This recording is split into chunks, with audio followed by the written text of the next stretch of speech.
Bonjour les poissons, merci à vous d'être là, bienvenue. Je suis ravie de vous retrouver pour votre guidance de la semaine du 16 au 22 octobre 2023. Donc une guidance toujours générale, intuitive, ne prenez que ce qui vous parle, c'est important, et laissez passer tout le reste, voilà. Merci aussi de liker, de commenter, partager, de vous abonner si ce n'est pas encore fait. Merci beaucoup à tous ceux qui sont déjà abonnés, un grand merci à vous. Voilà, c'est important pour la chaîne, pour qu'elle continue de grandir et ça me fait un énorme plaisir, voilà, de voir vos retours et vos pouces, vos likes. Alors, les poissons, on va commencer par un premier message de l'oracle du Pays des Merveilles pour voir l'énergie avec laquelle vous entrez dans la semaine qui va vous accompagner sur cette semaine. Je continue avec le tarot de la sorcière moderne pour la situation. Et je termine avec un message conseil des portes de l'âme. Allez, c'est parti pour vous les poissons. Quelle est cette énergie qui vous accompagne sur cette semaine? Allez, on regarde, je prends une carte. Quelle est l'énergie pour les poissons pour cette semaine du 16 au 22? Allez, on regarde. On n'a nul besoin d'avoir peur. Rappelez-vous combien vous êtes puissant. L'énergie de... C'est comme si on tentait de vous rassurer par rapport à quelque chose que vous mettez en place, quelque chose que vous essayez de visionner, un projet que vous avez. Ça peut être un projet pro, un projet relationnel, sentimental, projet familial, quoi que ce soit comme projet. Ce qu'on vous dit, c'est de ne pas avoir peur, que vous avez la puissance, les capacités, les compétences, que vous avez autour de vous des gens sur qui vous appuyez aussi, et donc que vous pouvez continuer à viser l'objectif que vous visez. Ne vous laissez pas prendre par des peurs qui ne seraient pas justifiées. Et on vous dit, rappelez-vous combien vous êtes puissant. C'est peut-être que dans ces moments-là, où il y a des moments de doute, il y a peut-être des choses qui peuvent remonter et qui pourraient vous bloquer un temps. Donc, c'est plus une énergie d'encouragement à poursuivre vos objectifs et un encouragement à vous rappeler à quel point vous êtes compétent, vous êtes capable d'aller au bout de ce projet que vous avez envie de mener, quel qu'il soit. Alors, je fais le tirage avec le tarot, je vous retrouve de suite. Allez, on regarde le dos de deck. On a le 7 de coupe. Le 7 de coupe, c'est la notion d'hésitation devant des opportunités qu'on a parce que justement, on doute de celle qu'on va choisir, on ne sait pas si on fait le bon choix. Voilà, il y a une notion de doute qui revient. C'est pour ça qu'on vous encourage de ne pas douter dans l'objectif que vous avez, de ne pas vous laisser, de ne pas laisser revenir vers vous des peurs, à vous demander est-ce que c'est le bon objectif? Est-ce que c'est le bon projet? Est-ce que ce que je vise, c'est la bonne chose? Est-ce qu'il y en aurait d'autres meilleurs? Est-ce que ça va être... voilà, qu'est-ce qui va se passer? Il y a une notion de ça dans cette carte et on vous invite vraiment à ne pas vous laisser envahir par cette sensation de vous trouver perdu parce que vous remettriez peut-être en cause le choix que vous avez fait. Voilà, il y a un petit peu de ça. Alors, on a le 7 de bâton inversé, 6 de pentacle inversé et 4 de bâton. Ok. Alors, dans ces cartes-là, il y a bien une notion d'aller vers quelque chose qui est stable, hein, de quelque chose qui va être ancré, qui va être solide. Ce qu'on vous invite avec le 7 de bâton, c'est de lâcher une certaine position défensive, moi, il y a une notion de confiance à avoir dans ce qui vous est amené par l'extérieur. Là, on a un personnage qui défend un territoire, qui se défend par rapport à peut-être d'autres opportunités, mais aussi des attaques et des autres propositions. Enfin, il y a quelque chose que vous défendez ardemment. Ce qu'on vous invite à faire, c'est de ne plus, peut-être l'idée de ne plus être sur la défensive par rapport à des opportunités qu'on pourrait vous proposer. On est un peu dans cette notion-là. Peut-être de ne pas vous trouver, de ne pas être démuni, de ne pas non plus... peut-être quelque chose que j'ai peut-être pas perçu là, c'est qu'il y a des opportunités qui se présentent et le fait, c'est de ne pas avoir peur de faire un choix, de choisir parmi les opportunités et peut-être qu'il va falloir en essayer plusieurs. Et là, ce 7 de bâton, ça me renvoie l'idée de d'opportunités comme ça qui vous arrivent et vous êtes accroché après une et il y a cette envie de ne pas lâcher celle après laquelle vous êtes accroché. Donc cette 7 de bâton inversé m'indiquerait plutôt que peut-être il faut envisager, ne pas avoir peur, d'envisager que d'autres opportunités sont possibles, que d'autres choix sont possibles. Votre objectif, il n'est pas forcément lié à un choix définitif. Il y a cette notion-là de vous laisser peut-être l'autorisation de regarder ce qui arrive vers vous aussi. 6 de Pentacle, c'est cette notion de se sentir... de ne pas se sentir équilibré entre ce qu'on donne et ce qu'on reçoit. Il y a pourtant une notion d'aller vraiment vers de la stabilité. Et là, il y a peut-être le fait d'accepter que peut-être vous ne pourrez pas donner autant que ce que vous souhaitez. Que peut-être les choix que vous serez amené à faire ne seront pas forcément équitables sur l'instant. Mais je ressens qu'à long terme, il y a une notion d'harmonie, il y a une notion de stabilité, de quelque chose qui est bien droit, qui est juste, et que vous avez bien tranché. Donc il y a peut-être ces notions-là dans la situation, sur la semaine, le fait d'accepter de regarder d'autres possibilités sans être sur la défensive. Et il y a une notion je pense, qui vous touche du fait de peut-être pas pouvoir être dans l'équité, peut-être, de ce que vous allez choisir. Peut-être qu'il y a des choses qui ne seront pas, que vous allez trouver pas forcément bien équilibrées. Mais c'est à terme, c'est pour aller vers une situation qui sera stable. Qui sera stable dans les relations, qui sera stable dans ce que vous avez mis en place. Et ça peut passer par une forme de... une forme de déséquilibre. Ça peut être vous qui avez la sensation peut-être de ne pas être dans de la justice, de choisir autre chose que ce que vous aviez déjà prévu au départ. C'est peut-être une notion de culpabilité de changer d'avis et que ça puisse pénaliser autour de vous. Mais c'est pour aller vers vraiment quelque chose qui sera stable. Donc on vous encourage à vous dire que vous avez cette puissance en vous, cette capacité à passer par des étapes peut-être difficiles et compliquées intérieurement pour réussir à créer quelque chose de stable. Et qu'il faut peut-être en passer par là, par une certaine remise en question des choix, qui ne vont pas forcément plaire à tout le monde, ce que je ressens un peu. Comment vous vous sentez? Le jugement inversé. Ce jugement inversé, ça me dit que vous essayez de refouler ce qui vous appelle vraiment. Vous essayez de refouler ce qui est de votre nature profonde, ce qui vous... En fait, vous essayez de refouler quelque chose contre quoi vous ne pourrez pas aller. C'est un peu cette sensation-là.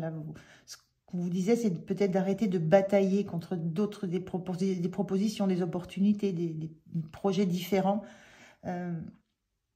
Le conseil, c'était d'arrêter de batailler. Et là, on sent que vous bataillez contre quelque chose qui paraît inéluctable. Le jugement, c'est la montée des âmes, c'est quelque chose contre quoi on ne peut pas lutter. C'est ça, sa nature profonde, ses envies profondes, ses désirs profonds que l'on exprime, ce que l'on s'autorise à exprimer enfin. Et là, c'est comme s'il y avait encore toujours une lutte contre ça. Et je pense parce que ça risque de déséquilibrer peut-être certaines relations, ou la vision que vous avez de vous-même dans un échange. Donc, il y a quelque chose contre quoi vous luttez, mais que vous savez que vous allez forcément choisir au bout d'un moment. C'est pour l'instant, voilà, il y a un petit peu cette notion de lutte qu'on retrouve ici. Le point de soutien, c'est le diable. Le diable, il peut faire peur, mais pas toujours. C'est une très très bonne énergie quand on est dans un domaine un peu matériel. On y est ici, dans le denier, dans le bâton, on est dans l'activité, la créativité, le concret. Au niveau du concret, le diable, c'est une formidable énergie. C'est dans le domaine de tout ce qui est matière, argent, il est très fort. le point de soutien, c'est que vous allez certainement vous laisser guider par vos envies, par vos pulsions, par votre besoin de gagner. On vous parle de puissance ici, hein, donc on est vraiment dans la notion de vous êtes capable de laisser aller vos besoins primaires, vos besoins profonds pour réussir. Donc vous êtes capable de lâcher la bride. Alors, c'est un point de soutien, donc c'est un point positif du diable. Donc ce point de soutien-là, c'est voilà, c'est attention aussi. On sent une personne là qui a besoin de faire des cadeaux à droite, à gauche, de partager, de donner de façon équilibrée. Le diable, on a aussi la même image, un personnage et deux autres, mais là on les a enchaînés. Donc il y a le point de soutien, c'est que vous êtes en capacité d'utiliser toutes les armes que vous avez.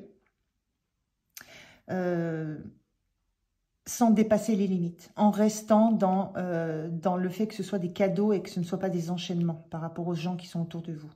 J'espère que je me fais bien comprendre, mais vous avez conscience de la puissance que vous avez et de jusqu'où ça pourrait vous mener avec l'entourage, mais vous avez la conscience de ça, de cette force qui est en vous, force animale, et vous êtes en capacité... avec ce 6 de Pentacle, il était inversé, mais vous vous obligez à vous discipliner par rapport à ça et à rester dans de l'échange, qui soit harmonieux et qui soit noble par rapport aux autres. Voilà. Parce que vous voulez réussir à avoir des relations stables et harmonieuses autour de vous. Donc c'est un point de soutien, mais voilà, c'est le point de soutien, mais c'est aussi quelque chose dans votre nature qui fait que voilà, il y a des limites, vous connaissez vos limites. Et il y a peut-être une crainte aussi la crainte de voir vraiment les voir aller vers le pire. Donc vous êtes très conscient des limites que vous devez vous imposer. Voilà, c'est un petit peu ce que je ressens. Et dans le point de vigilance, on a la magicienne inversée. Le point de vigilance, c'est ne vous pensez pas capable de tout. Comment je pourrais dire ça? Moi, ça m'invite, la magicienne, il y a une notion un petit peu aussi de manipulation. Quand on est dans le magicien, on manipule les outils, on manipule les compétences qu'on a, on manipule, on expérimente. On a vraiment deux cartes là qui montrent peut-être une propension qui pourrait être facile pour vous d'aller vers de la manipulation. On le ressent ici avec ce diable. Et votre volonté déterminée à rester dans un domaine de partage. Ça va être une difficulté parce que vous allez être en proie à vos propres peurs, à vos propres doutes. Donc forcément, toutes ces parts peuvent remonter en vous. On a quand même 3 arcanes majeures là sur cette ligne. C'est absolument... puissant quand même comme tirage. Donc voilà, le point de vigilance, c'est attention à la manipulation que vous pourriez faire autour de vous pour atteindre votre objectif. Vous en avez conscience, vous luttez contre ce qui vous appelle le plus, mais le fait de lutter vous renvoie à des doutes et du coup à des instincts comme ça un peu primaires qui pourraient remonter. Donc voilà, il y a quelque chose contre quoi vous vous battez, contre ce genre de comportement aussi. Hein. Vous voulez rester dans une énergie de partage équitable, et non pas de domination et d'enchaînement. L'énergie sur la fin de la semaine, on a ce 10 de coupe inversé. Donc, vous allez vers un 10 de coupe, vous allez vers une harmonie, on voit une harmonie familiale. On est vraiment dans quelque chose qui est complètement heureux. Mais cette carte inversée, ça me parle juste que peut-être vous ne mettez encore pas vraiment peut-être vous n'avez encore pas une image franche et nette de ce que représente pour vous l'harmonie, le bonheur, la joie. Il y a quelque chose que vous avez encore à creuser sur ce que vous mettez sous cet arc-en-ciel. Qu'est-ce que ça représente pour vous, cette notion d'harmonie? C'est quelque chose vers quoi vous allez. Et on le sent avec ce jugement inversé. Vous luttez contre ça, peut-être parce que l'objectif, on le voit bien ici, hein, les objectifs, les envies ne sont encore pas tellement déterminées. Mais c'est vers ça que vous voulez aller, c'est vers ça que vous allez. vers un besoin d'harmonie complète dans votre vie. Mais ça demande à dépasser des peurs, ça demande à dépasser des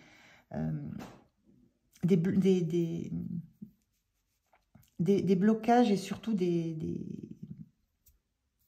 défenses que vous avez mises en place. Voilà. Vous allez vers du stable. Maintenant, voilà, qu'est-ce que vous mettez sous ça? C'est encore très diffus.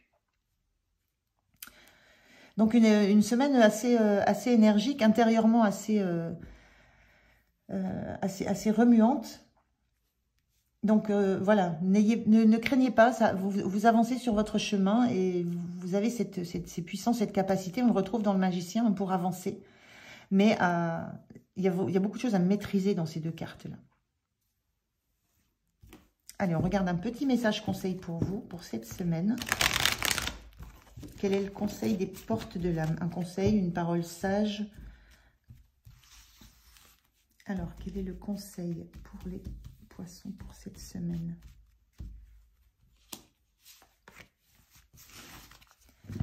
Qu'est-ce qu'on vous dit? On vous dit la joie. Donc là, c'est la joie. Là aussi, on a de la joie. La joie vous connecte à votre âme et ouvre le chemin de l'émerveillement. On ne ressent pas trop là, cette joie. On ressent plutôt de la crainte, un petit peu de peur, un peu d'angoisse. La joie, c'est vers quoi vous voulez aller, hein, ce 10 de coupe. Vous voulez ce 10 de coupe. Vous voulez cette joie, vous voulez cette stabilité relationnelle, stabilité de votre espace. Et c'est ça qu'il faut retrouver. C'est la joie aussi d'être en phase avec réellement ce qui vous attire. On voit que c'est un petit peu compliqué là en ce moment, enfin sur cette semaine. Donc c'est la joie qui va vous ouvrir le chemin de l'émerveillement. On est dans l'émerveillement dans le 10 de coupe. Donc c'est de revenir à des choses joyeuses, de revenir à ce qui vous rend joyeux, de revenir à la notion de partage équitable comme vous l'avez là. C'est de revenir à la joie d'expérimenter des choses, mais dans la notion de nouvelles façons de faire, de nouveaux départs. Voilà, il y a cette notion de joie qui vous fera trouver le bon chemin. Et ce chemin, c'est celui du 10 de coupe. Voilà les poissons, je vous remercie de m'avoir écouté. Je vous souhaite une très très belle semaine. Prenez soin de vous. Et moi, je vous dis à tout bientôt. Au revoir.